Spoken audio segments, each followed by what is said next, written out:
My wealthy aunt bequeathed me everything, including a large home and $2 million. My parents, who deserted me 15 years ago, suddenly appeared at the will reading. We're your guardians. They grinned. But when my attorney walked in, they went pale. Can you imagine being left behind by your own parents at just 13 years old, only for them to reappear 15 years later at your wealthy aunt's will reading? And they don't show up for reconciliation, oh no. They show up, smiling, to claim guardianship over you. And the $2 million your aunt just left you. But they had no idea who they were really dealing with. I'm Elaine, 28 years old, and yesterday, I became a millionaire. My Aunt Vivian left me everything. $2 million, her beautiful Victorian mansion, and all her business shares. I was still reeling from grief, still trying to process the magnitude of her loss, when they walked in. My parents. The same ones who abandoned me 15 years ago without a goodbye. They smiled like no time had passed. "We are your guardians," my mother announced sweetly. That's when my lawyer entered the room, and their faces turned ghostly pale. Before we dive into this wild story, let me know where you are watching from in the comments. Hit that like button if you have ever had to deal with toxic family members, and subscribe to join our storytelling community. I remember a time when my life was normal. Until I turned 13, I lived in a modest 2-bedroom apartment with parents who seemed to love me. Dad worked as a sales manager at a local car dealership, and Mom taught 3rd grade at the elementary school nearby. We weren't rich, but we had enough. Friday movie nights with microwave popcorn, summer camping trips in our secondhand tent, Christmas mornings with hot chocolate and cinnamon rolls. But there were signs I was too young to recognize. The hushed arguments behind closed doors that grew more frequent. The mysterious phone calls my father would take outside. The increasing number of overtime shifts that left him coming home smelling like cigarettes and alcohol instead of car polish. My father had always enjoyed an occasional poker game with friends. It seemed harmless at first. Then his friendly games evolved into weekend trips to Atlantic City. I overheard my mother crying one night, begging him to stop before we lost everything. He promised he would, but promises were like loose change to my father, easily spent and quickly forgotten. Mom changed, too. Her bright smiles dimmed. She called in sick to work more often, spending days in bed with the curtains drawn. The refrigerator emptied, and when I asked about grocery shopping, she would snap at me to make do with what we had. Some days she would stare at me as if trying to memorize my face, then break into tears and lock herself in the bathroom. I tried to be perfect. I kept my grades up, cleaned the apartment without being asked, and never complained about wearing the same clothes until they were threadbare. I thought if I could just be good enough, everything would go back to normal. The day they left remains carved into my memory with painful clarity. It was a Tuesday in October, unusually cold for early fall. I woke up late because Mom hadn't come to remind me about school. The apartment felt different immediately. Too quiet. Too empty. Their bedroom door stood open, which was strange because Mom always kept it closed during her bad days. The closet doors gaped open, too. Half the hangers empty. Their dresser drawers pulled out, only a few forgotten socks remaining. On the kitchen counter, I found a single-page note in my mother's handwriting. Asterisk Elaine, we cannot do this anymore. Your Aunt Vivian will take care of you. We are sorry. Asterisk just like that. 13 years reduced to 16 words. I called my mother's cell phone repeatedly, each unanswered ring making my chest tighter. I tried my father's number, but it had already been disconnected. I searched for address books, emergency contacts, anything that might help me understand what was happening. I had met Aunt Vivian only twice before. She was my father's older sister, a stern businesswoman who lived in a different state. She never married, never had children, and according to my parents, never approved of their lifestyle. I had no way to contact her, and no idea if she even knew what my parents had done. I spent that night alone, afraid to tell anyone what had happened. What if they put me in foster care? What if my parents came back and I was gone? I survived on cereal and cried myself to sleep on the living room couch, waiting by the phone. On the second day, our landlord knocked, demanding the overdue rent. When I told him my parents were away, he eyed me suspiciously and mentioned something about calling social services. On the third day, I finally called my school counselor, who immediately involved Child Protective Services. The social worker who came, Miss Dawson, had kind eyes and a voice that reminded me of warm blankets. She made calls, pulled strings, and somehow located Aunt Vivian. Your niece has been abandoned, I heard Miss Dawson say into the phone. The alternatives are foster care or... There was a long pause. I understand it is sudden, but she has no one else. Another pause. Tomorrow morning would be best. She cannot stay in the apartment alone another night. Aunt Vivian arrived the next day in a sleek black car that looked out of place in our neighborhood. She wore a charcoal gray suit and pearls, her silver-streaked hair pulled into a tight bun. Her expression when she saw me was not one of joy or even pity. It was determination mixed with resignation. "Pack what you can carry," she instructed, her voice clipped but not unkind. "The rest can be shipped later." The social workers handled the paperwork, while I filled a single suitcase with clothes and stuffed my backpack with photo albums and my favorite books. I left behind my childhood bedroom with glow-in-the-dark stars still stuck to the ceiling. The drive to Aunt Vivian's house took 3 hours. She didn't speak much except to ask if I was hungry or needed a bathroom break. I stared out the window, watching my world literally drive away in the rearview mirror. The legal guardianship process was complicated. There were court appearances, interviews with judges, more social workers, and psychological evaluations. Through it all, Aunt Vivian remained steadfast, if not particularly warm. She hired excellent lawyers and never once suggested sending me elsewhere, even when the process became lengthy and difficult. My parents never showed up to any hearing. The court tried to locate them to terminate their parental rights officially, but they seemed to have vanished completely. It was as if they had never existed. The abandonment left wounds that therapy could only partially heal. For years, I would wake up in the middle of the night, convinced I had heard the front door open, that they had returned to explain it was all a terrible mistake. I wrote letters I never sent because I had no address to send them to. I scanned crowds in shopping malls, sure I had glimpsed my mother's profile or my father's distinctive walk. The therapist Aunt Vivian hired, Dr. Freeman, helped me understand that their leaving had nothing to do with me. "Adults make adult decisions based on adult problems," she would say. "Children blame themselves because it gives them a sense of control. If it was your fault, you could fix it. But this was never yours to fix, Elaine." Logical words that my heart refused to accept for many years. As time passed, my desperate search slowed. By my 18th birthday, I had stopped looking back every time someone called my name in public places. By 20, I had stopped drafting imaginary conversations for our reunion.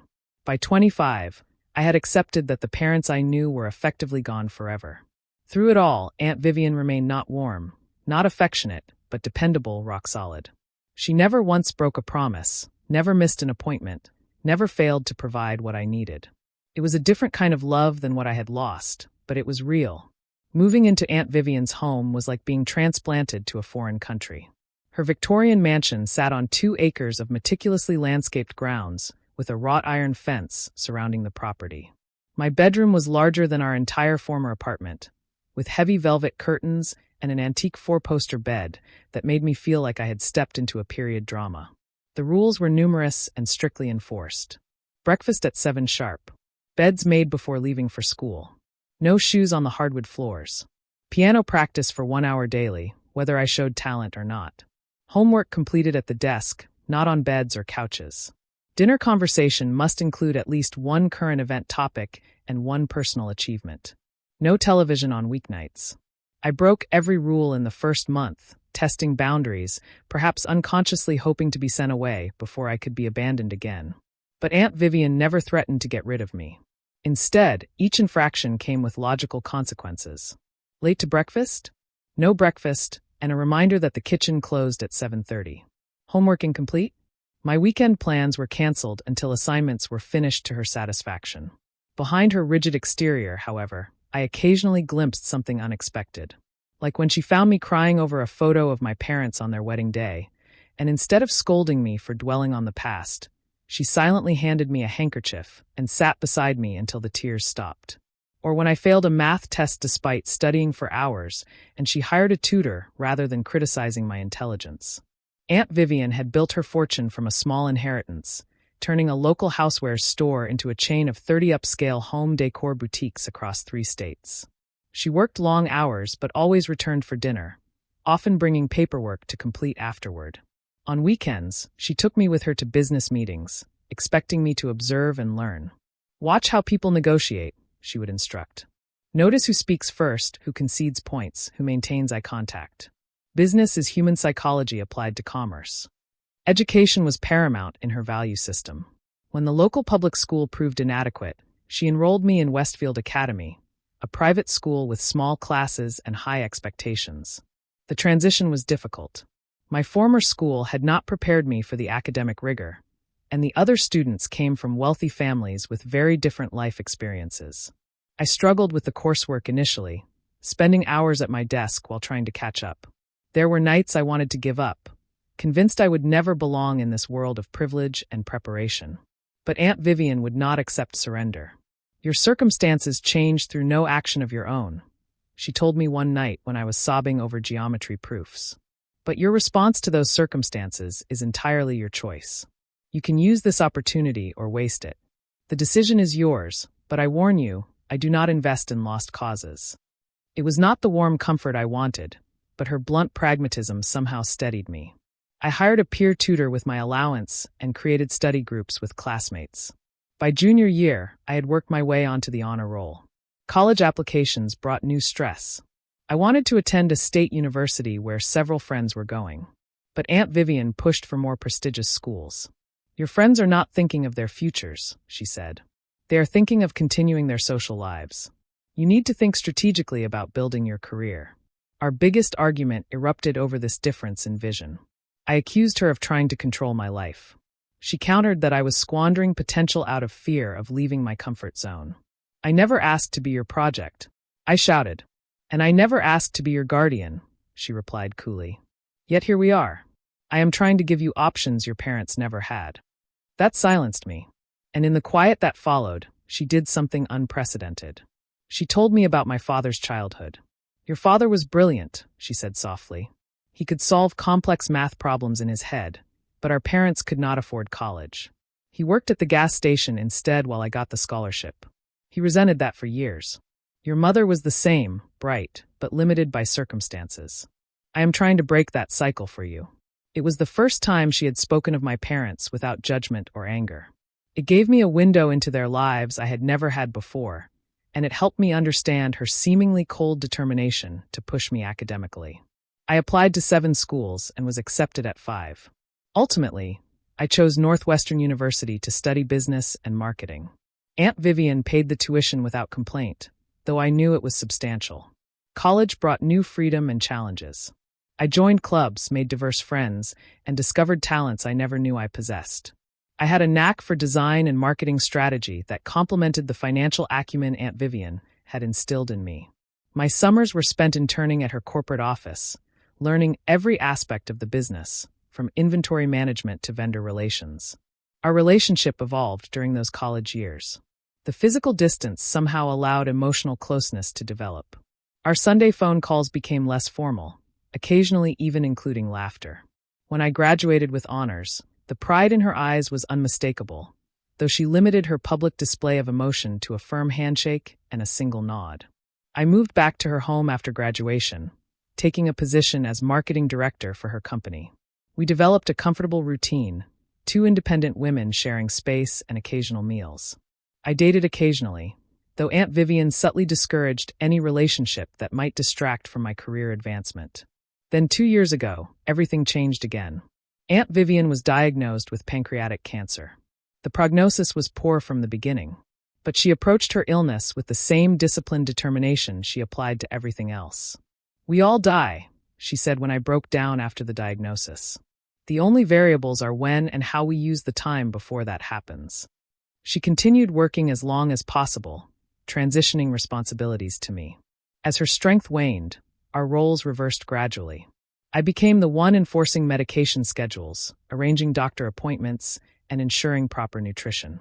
In her final months, a surprising softness emerged in Aunt Vivian. One evening, as I helped her into bed, she gripped my hand with unexpected strength. "You were the daughter I never allowed myself to have," she whispered. "Taking you in was the best decision of my life." She died peacefully in her sleep 8 months after the diagnosis. The funeral was small, attended primarily by business associates and a few distant relatives. I stood at the graveside, realizing she had become my true parent in all the ways that mattered. The grief was overwhelming at times. The house echoed with emptiness. I would catch myself listening for her footsteps or saving articles I thought might interest her. But I continued running the business as she had taught me, honoring her legacy through action rather than mere sentiment. I never expected to see my biological parents again, until the day of the will reading changed everything. 3 weeks after the funeral, I received a formal letter from Harold Thompson, Aunt Vivian's attorney for over 30 years. The will reading was scheduled for the following Tuesday at 10 in the morning at his downtown office. The letter mentioned that all interested parties would be present, but I assumed this meant only me and perhaps some business partners or charitable organizations Vivian might have included. Thompson was a distinguished man in his 70s with a full head of silver hair and wire-rimmed glasses that he peered over rather than through. His office smelled of leather and old books, with dark wood paneling and a massive desk that had probably witnessed thousands of life-altering documents being signed. I arrived 15 minutes early, dressed in a navy blue suit Aunt Vivian would have approved of. Thompson greeted me warmly, expressing condolences again before mentioning that we were waiting for a few others before beginning. I sat in one of the leather chairs, flipping through a business magazine without absorbing any of the content. The door opened, and I looked up, expecting to see one of Vivian's executives. Time seemed to stop. Standing in the doorway were 2 people I had convinced myself I might never see again. My parents. My father had aged dramatically. His once thick, dark hair was now thin and completely gray. Deep lines carved paths from his nose to his mouth, and his shoulders slumped forward as if carrying an invisible weight. He had gained at least 50 pounds, his once athletic frame now soft and round. My mother looked even more altered. Her blonde hair was cut in a severe style that didn't flatter her face, which had grown thin and angular. Dark circles shadowed her eyes, and when she smiled, it didn't reach them. She wore a dress that might have been fashionable a decade ago, and she clutched her purse with white-knuckled intensity. "Elaine," my father said, his voice rougher than I remembered. "Look at you, all grown up." They moved toward me, and I found myself rising on unsteady legs. My mother reached for an embrace that I could not return. I stood stiffly as her arms encircled me, the scent of her perfume both familiar and alien. "We have been trying to find you," my mother said, stepping back to examine me. "You look so much like your aunt now. So sophisticated. How did you know about today?" I managed to ask, my voice sounding strange to my own ears. "We saw the obituary in the newspaper," my father explained, attempting a sad smile. "We have been keeping tabs on the family from afar. We knew you were with Vivian, of course." Of course they knew where I was all these years and never once reached out. The room seemed to tilt slightly. "Please sit down," Thompson interjected, gesturing to the chairs. "We have one more person joining us before we begin." An older woman I recognized as Vivian's housekeeper, Mrs. Bentley, entered the room. She had worked for Aunt Vivian for over 20 years and had been kind to me in her reserved way. She nodded at me sympathetically before taking a seat near the window, as far from my parents as possible. As we waited for Thompson to begin, my parents attempted small talk that felt surreal. "We live in Arizona now," my mother offered. "The climate is better for your father's arthritis." "I manage a convenience store," my father added. "Nothing fancy, but it pays the bills." I nodded mechanically, unable to formulate responses. Inside, my emotions churned violently. Anger, confusion, hurt, and a treacherous flicker of longing all battled for dominance. Thompson cleared his throat and opened a thick folder. "We are here to execute the last will and testament of Vivian Eleanor Hughes," he began formally. "I will summarize the key provisions before providing copies to the relevant parties." My parents leaned forward slightly, an almost imperceptible movement that suddenly made their presence at this reading crystal clear. They had not come for closure or reconnection. They had come for money. Thompson adjusted his glasses. "To my niece, Elaine Margaret Winters, I leave the entirety of my estate, including but not limited to the property at 347 Lakeview Drive, all its contents and the surrounding 2 acres of land. My full ownership share of Hughes Home Collections, valued at approximately $12 million. All bank accounts, investment portfolios, and retirement funds totaling approximately $2 million in liquid assets. My personal effects, including jewelry, artwork, and automobiles, and all intellectual property related to my business ventures." The room fell silent. I had expected to inherit something, but the scope of the bequest was overwhelming. Aunt Vivian had been wealthy, but I had not realized just how substantial her estate truly was. My father coughed lightly. "Excuse me, Mr. Thompson. Is there anything else?" Thompson looked at him over his glasses. "There are some smaller bequests to longtime employees," he he said, nodding toward Mrs. Bentley, and detailed instructions regarding charitable donations to be made annually from the business profits. But the bulk of the estate passes to Elaine, as I have stated. My mother's smile tightened. Well, this is quite a responsibility for someone so young, she said, patting my hand in a gesture that felt invasive rather than affectionate. Fortunately, as her parents, we are in a position to help. Thompson raised an eyebrow but said nothing. Legally speaking, my father added with forced casualness, since Elaine was a minor when Vivian took her in, and there was never any formal termination of our parental rights, we remain her legal guardians. We would be happy to assist with managing these assets until Elaine has more life experience. The panic that shot through me was visceral and immediate. After 15 years of silence, they wanted to control my inheritance. I opened my mouth to object, but Thompson spoke first. I believe there is some confusion about the legal status here, he said calmly. Perhaps we should continue this discussion tomorrow, when I can have all the relevant documentation prepared. Shall we say 2 o'clock? My parents exchanged a quick glance before my father nodded. That would be fine. We are staying at the Westmont Hotel downtown. We could meet for lunch before that, Elaine, to catch up properly. Before I could respond, Thompson stood. If you will excuse us, I need a few moments with Elaine to discuss some confidential matters related to her immediate responsibilities. My parents hesitated, clearly reluctant to leave without securing their position. We will see you tomorrow then, sweetheart, my mother said again, reaching for an embrace I could not reciprocate. We have so much to talk about. As they collected their coats, my father handed me a business card with their cell phone numbers handwritten on the back. Call anytime, he said. Day or night. We have 15 years to make up for. The door had barely closed behind them when I collapsed back into my chair, hands shaking. They cannot really have any legal claim, can they?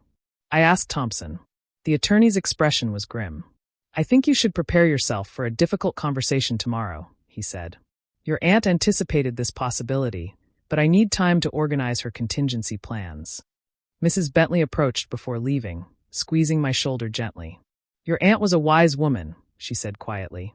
Trust that she would never leave you unprotected.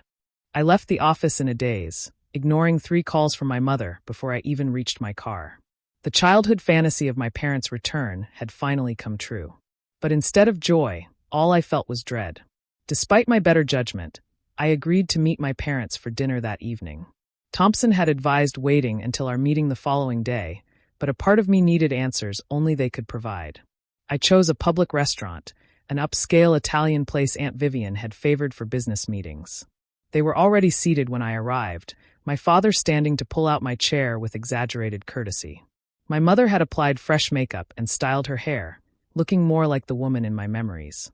We ordered a bottle of Pinot Noir, my father said. I remember your mother always enjoyed it. I don't drink wine, I replied, requesting water instead. It was a small boundary to establish, but it felt important to make clear I was not the child they had left behind. Awkward small talk dominated the first 20 minutes. They asked about my education, my job, my friends. I provided minimal answers while studying their faces for glimpses of the parents I had once loved. We owe you an explanation, my mother finally said, reaching for my hand across the table. I kept mine firmly around my water glass. What we did was wrong. We know that. We were in a terrible place, my father continued. I had gambling debts that dangerous people were collecting on. Your mother was suffering from severe depression. We convinced ourselves you would be better off with Vivian. She had money, stability, my mother added. We had nothing to offer but dysfunction. You had yourselves, I said quietly. That is all I wanted. My father looked down at his plate. I got help for my addiction. Been clean for 8 years now. Your mother found the right medication eventually. We have built a modest but stable life. We thought about reaching out so many times, my mother said, tears welling. But we were ashamed. And as more time passed, it got harder to know how to bridge that gap. You said you knew I was with Aunt Vivian, I said. How? They exchanged a glance before my father answered. We called social services about 6 months after we left. They confirmed you were with family and doing well. We checked every few years after that. The idea that they had made these periodic inquiries while never attempting actual contact made my stomach turn. They had eased their consciences just enough to move on with their lives. We have regretted our decision every day, my mother insisted, a tear sliding down her cheek. Seeing you now, successful and beautiful, It breaks my heart that we missed watching you grow up. The waiter delivered our entrees, creating a brief reprieve from the emotional tension. When he departed, my father shifted the conversation. Vivian did well by you, he said, twirling pasta on his fork. Better than we could have, and now she has left you set for life. The house alone must be worth $2 million in today's market, my mother added casually. Plus the business. It is overwhelming for someone your age. I have been helping run the business for years, I stated flatly. Of course you have, my father said soothingly. But there is a difference between helping and having full responsibility. The legal issues alone can be daunting. Not to mention tax implications, my mother chimed in. Estate taxes can be crippling without proper guidance. I watched them carefully, noting how they alternated between emotional appeals and financial concerns. The pattern was becoming clear. We could help you, my father offered. We have had our struggles, but we have learned a lot about financial management the hard way. That is an interesting perspective from someone who abandoned his family over gambling debts, I observed. My father flinched, but recovered quickly. Those experiences taught me valuable lessons. I know all the pitfalls to avoid now. My mother leaned forward. We have a modest condo in Phoenix with a second mortgage. Medical bills have been difficult. Your father's arthritis treatment is not fully covered by insurance. What exactly are you asking for? I said bluntly. They looked startled by my directness. Another reminder that they were interacting with an adult, not the child they had left. We are not asking for anything, my father said unconvincingly. We just want to be part of your life again, to help if we can. Though if you wanted to help your parents get back on their feet, that would be a blessing, my mother added. Maybe pay off our mortgage. $70,000 would change our lives completely. Plus the medical bills, my father reminded her. Another $30,000 would clear those. I sat back, a cold clarity washing over me. So $100,000 would solve your problems? They nodded eagerly. And what about my problems? I asked. The 15 years of wondering what I did wrong. The therapy bills, the nightmares. What is the price tag for those? My mother's tears flowed freely now. We know money cannot fix the emotional damage. We just want a chance to be a family again. A family that begins with a cash transaction, I noted. My father's expression hardened slightly. You have to understand our position. We made a terrible mistake. Yes, but Vivian was my sister. That fortune came from our family originally. Our parents left her the seed money to start her business while I got nothing. So you feel entitled to it? I clarified. Not entitled, he backpedaled. Just included. We are your parents, Elaine. Blood means something. I thought of Aunt Vivian, who had shown me through actions rather than words what real parental love looked like. Yes, I agreed. Blood means something, but actions mean more. The rest of the dinner continued in this vein, swinging between emotional manipulation and financial hints. By dessert, they had mentioned several other debts and suggested I might want to add them to my team at the company with generous salaries. As we parted outside the restaurant, my mother hugged me again, whispering, "Think about what family really means, sweetheart. We all make mistakes." I drove home in a fog of confusion. Their story contained elements of truth. I remembered my mother's depression, my father's absences, but something felt rehearsed about their explanation, their convenient timing, their immediate focus on money. When I arrived home, there was a message on my answering machine from an unfamiliar number. "Miss Winters, this is Sandra Kelly. I worked for your parents 15 years ago at First National Bank. I saw their names in connection with Vivian Hughes's obituary and felt compelled to reach out. Please call me before you make any agreements with them. There are things you should know." Sleep eluded me that night. I researched guardianship laws until my eyes burned. According to everything I could find, my parents' claims seemed tenuous at best. I had been an adult for years now. But why had Thompson seemed concerned? What documentation was he gathering? Around 3 a.m, I found myself in Aunt Vivian's study, now mine, searching through her meticulously organized files. In a locked drawer I had never opened before, I found a folder labeled simply Winters. Inside was a history I had never known. I arrived at Thompson's office the following day, armed with the contents of Vivian's private file and my own sleepless research. My parents were already there, accompanied by a thin man with slicked-back hair, who introduced himself as Gerald Hoffman, their attorney. "Just a precaution," my father explained with a tight smile. "Legal matters can get complicated." Thompson greeted them cordially, but without warmth. His assistant brought in a cart loaded with several expandable files and a laptop. The atmosphere felt more like preparation for battle than a family discussion. "Before we begin," Thompson said, "I should clarify my role here. I am the executor of Vivian Hughes's estate and her personal attorney for the past 32 years. I also serve as Elaine's attorney through provisions made by Miss Hughes." Hoffman leaned forward. "My clients are concerned about their daughter's sudden inheritance of such substantial assets. As her legal guardians, they have a responsibility to ensure proper management of these resources." Thompson nodded thoughtfully. "That is precisely what I wish to address today. There seems to be some confusion about legal status." He opened the first file. "Let me clarify the history as documented." He removed several official-looking documents. When Elaine came into Vivian's care, temporary guardianship was established through family court.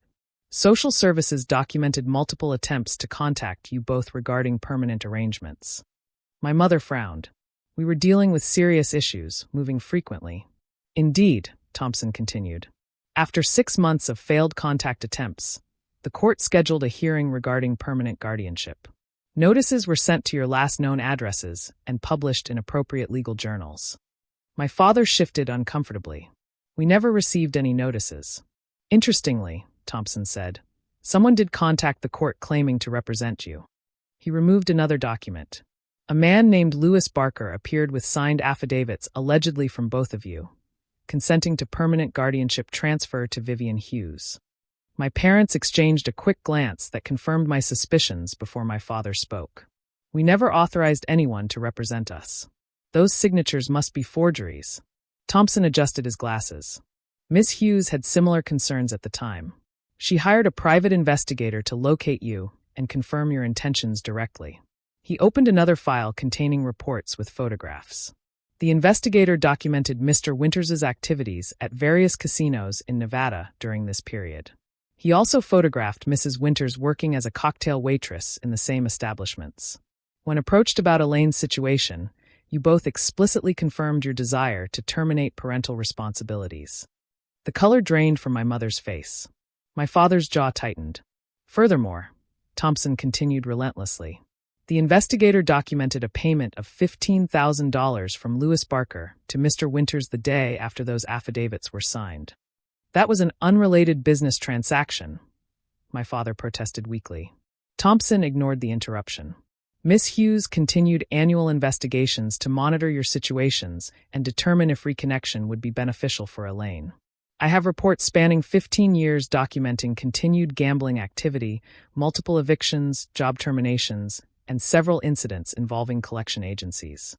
He turned to another section. "Particularly noteworthy are these documented attempts by Mrs. Winters to contact Elaine when she turned 18. He pushed a report toward me. 3 occasions when Mrs. Winters called Vivian's home, but hung up without speaking. And this email sent to Elaine's college account, but never opened due to incorrect addressing."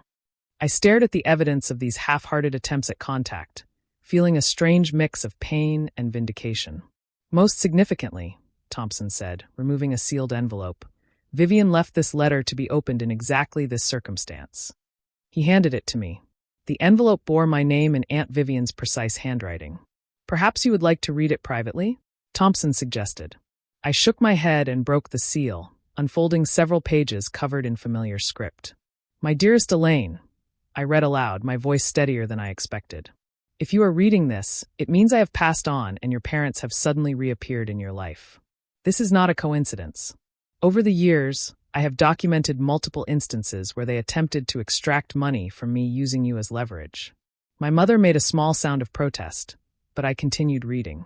6 months after you came to live with me, your father contacted me demanding $50,000 in exchange for not challenging the guardianship arrangement. I paid it against my better judgment, fearing a custody battle would traumatize you further. He returned 3 years later asking for more, claiming gambling debts had put his life in danger. I refused and instead hired security for our home. I looked up briefly to see my father staring at the floor. When you turned 16, your mother called claiming she had cancer and needed treatment money. My investigator confirmed this was untrue. When you received your college acceptance, they somehow obtained your email address and requested tuition money for a fresh start to rebuild their relationship with you. I blocked these communications to protect you from their manipulation. Tears blurred my vision, but I forced myself to continue. I have never told you these things because I wanted you to heal without additional betrayal. I hoped they would eventually seek help and become the parents you deserved. That has not happened. Now they will likely attempt to access your inheritance through guilt, legal threats, or emotional manipulation. The room was completely silent as I turned to the final page. Thompson has all necessary documentation to protect you legally. The guardianship was converted to legal adoption when you were 16, though I kept my surname and did not change yours, hoping someday reconciliation might be possible. You have been legally my daughter since then, and they have no claim to you or your inheritance. I had to pause, processing this revelation. Aunt Vivian had adopted me. I had never known. Whatever you decide regarding your relationship with your biological parents must be your choice. But please protect yourself financially. Blood relation does not entitle anyone to the rewards of our hard work or justify their past neglect. Remember that family is built through consistent care and sacrifice, not DNA. I am proud of the woman you have become. Trust your judgment. All my love, Vivian. I carefully refolded the letter. Emotions too complex to name flooding through me. Thompson cleared his throat. I have the adoption papers here, legally binding and properly executed through family court. I also have documentation of the multiple financial solicitations mentioned in the letter. He turned to my stunned parents. Additionally, Miss Hughes included a specific clause in her will that any legal challenge to these arrangements would result in the entire estate transferring to a charitable foundation for abandoned children. There would be nothing left for anyone to claim. Their attorney, looking increasingly uncomfortable, leaned over to whisper something to my father. We had no idea about any adoption, my father said, his voice hollow. We were told temporary guardianship only. By whom? Thompson asked pointedly. By social services, my mother insisted. All communications are documented in these files, Thompson countered, patting a thick folder, including your signed consent forms. My father's face darkened with anger. This is ridiculous. You paid us off and stole our daughter. I believe the security cameras in this office are recording that outburst, Thompson noted calmly, which directly contradicts your previous statement about forgery and could constitute admission of accepting payment to transfer parental rights. My father stood abruptly. This is not over. We have rights. Dad, I said, the word feeling strange in my mouth after so many years.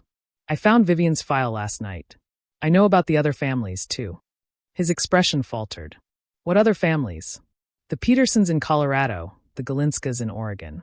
3 other families you approached, claiming to be relatives of recently deceased wealthy individuals.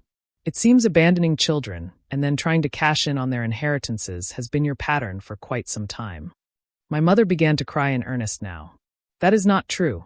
We made mistakes with you, but we would never. Save it, I interrupted, suddenly exhausted by their performance. Vivian documented everything. She even has recordings of your phone calls demanding money. Did you really think she would leave me unprotected?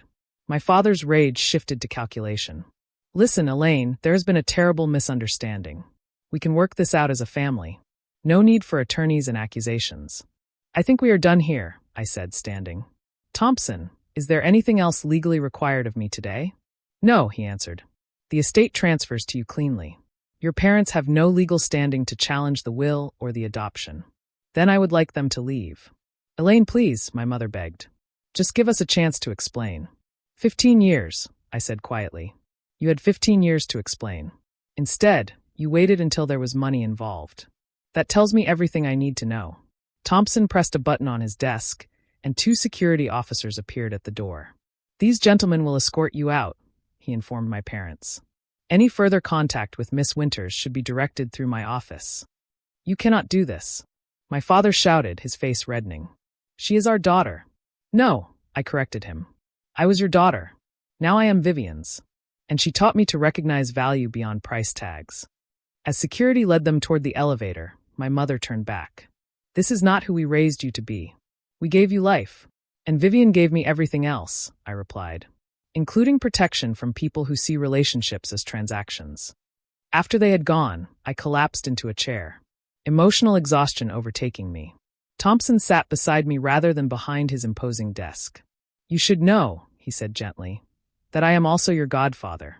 Vivian asked me to accept that role when she adopted you. I promised her I would continue looking out for your interests after she was gone. This unexpected connection to Aunt Vivian brought fresh tears. Why did she never tell me about the adoption? She worried you might feel she was trying to replace your parents rather than simply protecting you legally. She wanted you to form your own opinions about family without her influence. She influenced me more than anyone, I admitted. Just by being consistent when no one else was. Thompson nodded. We can file restraining orders if you wish. Given their financial motives and history, a judge would likely approve them. Yes, I decided. I think that would be best. As I left his office, I felt both drained and strangely liberated. The fantasy of my parents' return that had haunted me for years had finally played out. Nothing like my childhood dreams, but exactly as Aunt Vivian had anticipated. She had protected me one final time. Despite the restraining order filing in process, my parents appeared at Aunt Vivian's house, now my house, that evening.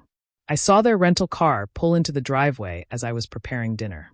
For a moment, I considered not answering the door, but a strange calm had settled over me since the meeting with Thompson. I needed this final confrontation. They rang the doorbell repeatedly until I opened the door, but remained on the threshold, blocking their entry. You cannot be here, I said firmly.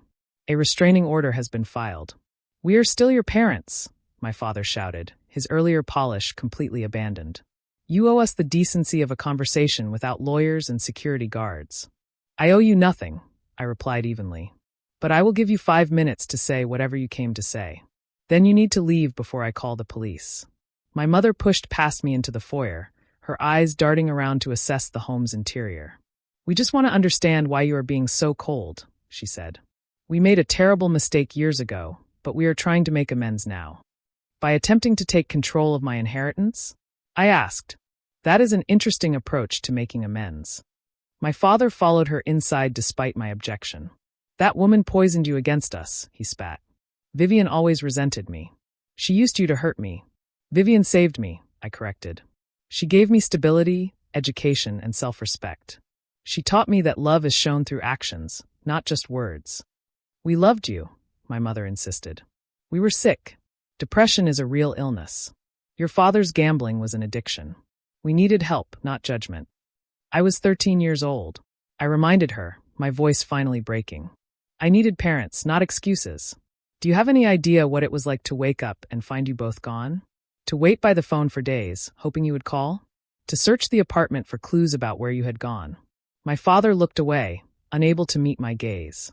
I checked the mailbox every day for months, I continued, years of suppressed words finally pouring out. I kept thinking you would at least send a birthday card or Christmas present, some sign that you remembered I existed. We thought about you every day, my mother said, tears streaming down her face. Thoughts without actions are meaningless, I replied. Vivian never once told me she loved me. Not a single time in 15 years. But she showed up every day. For doctor appointments and school plays and nightmares and college applications. She built trust through consistency. We are here now, my father said, his tone softening to the salesman's pitch I remembered from childhood. We can build a relationship going forward. Support each other as a family. You are here now because Vivian died wealthy, I stated flatly. If she had died poor, would you have bothered to find me? Their silence was answer enough. Thompson showed me the private investigator reports, I said. You knew where I was for 15 years. You chose not to contact me until there was financial incentive. That is not fair, my mother protested. We were ashamed. We did not know how to face you after what we had done. Yet you found the courage immediately after learning about a multi-million-dollar inheritance, I observed. Interesting timing. My father's face hardened again. You have no idea what we have been through. Living in poverty, while my sister enjoyed wealth that should have been shared with our entire family. Vivian built that wealth herself, I countered. She worked 16-hour days for decades. What exactly did you contribute to deserve a share? I am her brother, he shouted. And your father.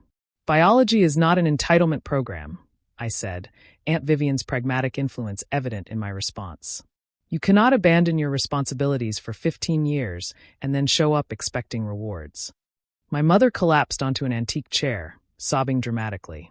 How did you become so heartless? This is not how we raised you. You did not raise me, I reminded her. You left before the job was done. Vivian finished it. Security lights flashed outside as a patrol car pulled into the driveway. I had asked Thompson to arrange periodic checks on the house, anticipating this confrontation. "That will be the police," I informed them. "You should leave now. This is not over." My father threatened, grabbing my arm. "You think you have won, but we can make your life very difficult. We can tell stories about that woman that would tarnish her precious reputation." I pulled away from his grasp. "Every threat you make is being recorded," I said, pointing to the security camera in the corner of the foyer. "Vivian installed them years ago after your first attempt to extort money from her." His face paled as he realized the implications. Anything he said or did now could potentially be used against him in court. "Come on," he muttered to my mother. "She is not worth the trouble." Those words, dismissing me as a mere inconvenience rather than a daughter they had genuinely missed, confirmed everything. This had never been about reconciliation. It had always been about money. As they walked toward the door, my mother turned back. "You will regret this when you are alone with nothing but money to comfort you. Family is everything." "I agree," I said. "Vivian was my family. You were merely biological donors who failed to follow through on your commitments." After they left, I watched through the window as the police officer stopped them in the driveway. There was a brief, tense conversation before they drove away. I sank to the floor, adrenaline draining away. For 15 years, I had carried a wound that never fully healed, hoping someday for an explanation that would make sense of their abandonment. Now I had my answer, and while it brought pain, it also brought clarity. Thompson called an hour later to check on me. "They have been officially served with the restraining order," he informed me.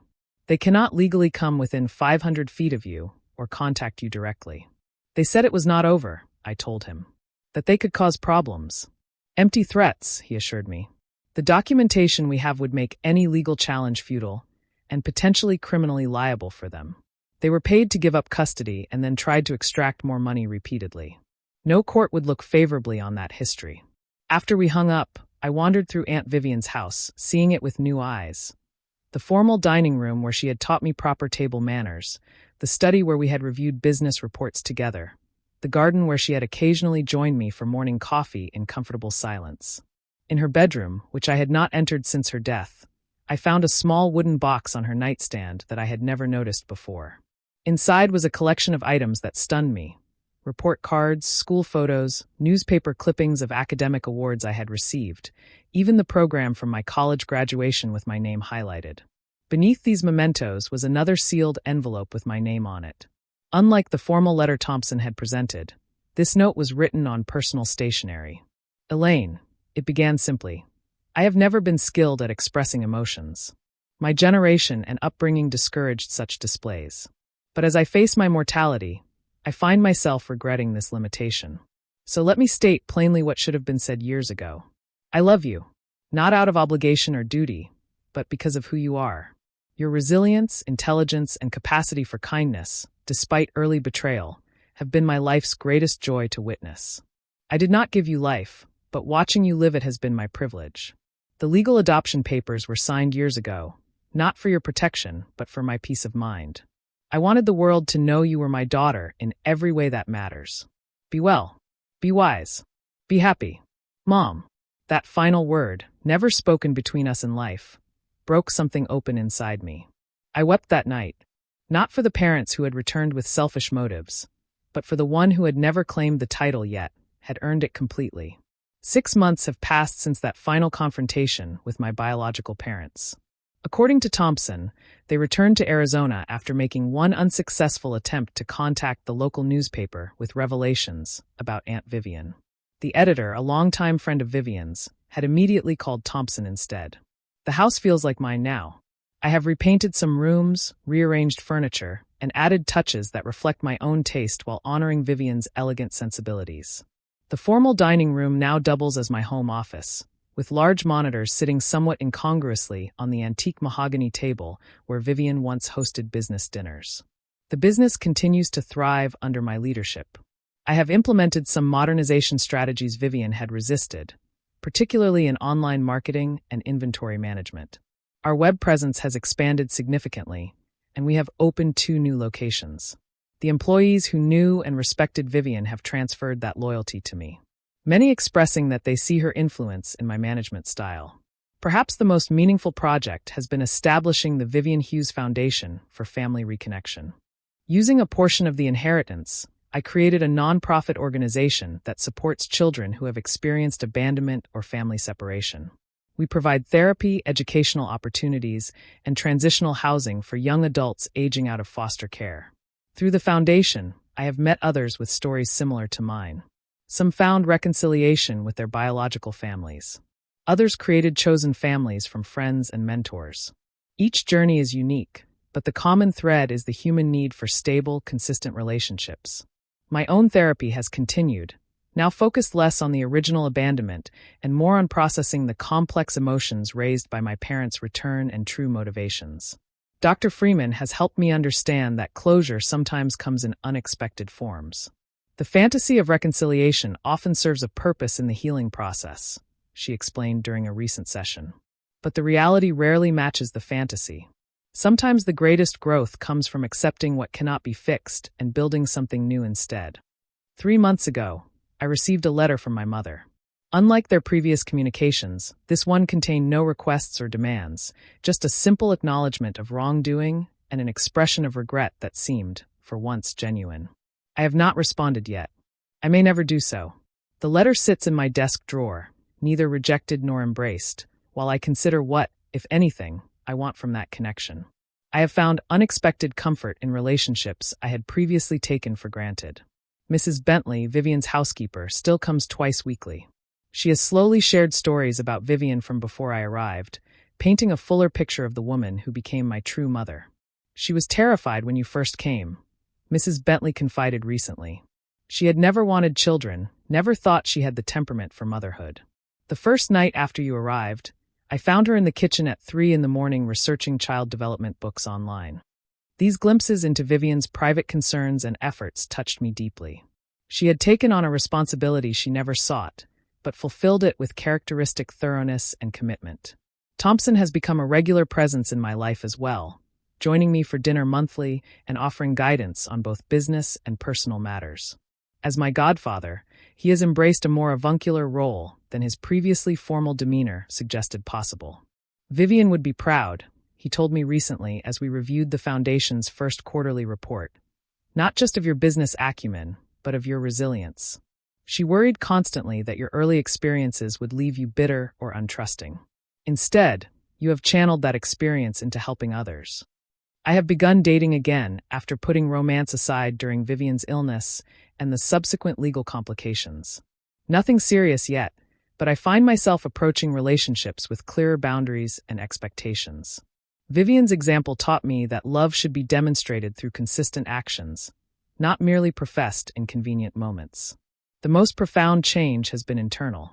The question that haunted me for 15 years, why did they leave me? No longer carries the same power.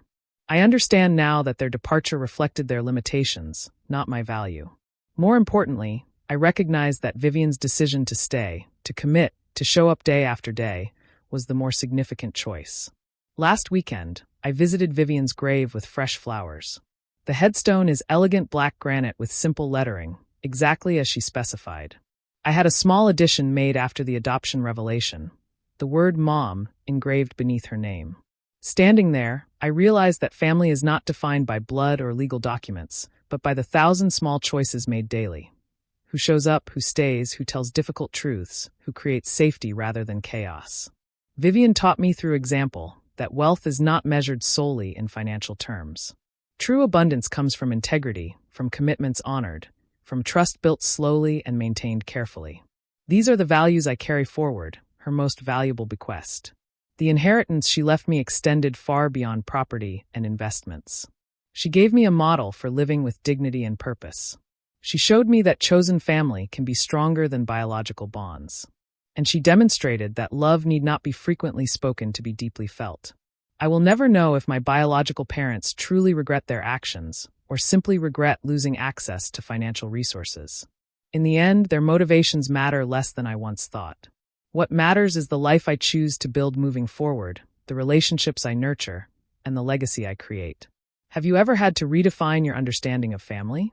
Do you believe that blood connections automatically deserve forgiveness, Or should relationships be earned through consistent care and respect? I would love to hear your thoughts in the comments below. If this story resonated with you, please like and subscribe to our channel for more real-life experiences. And if you know someone struggling with family issues who might find comfort in this journey, please share this video with them. Thank you for listening to my story. And remember that sometimes the family we choose brings more healing than the family we are born into.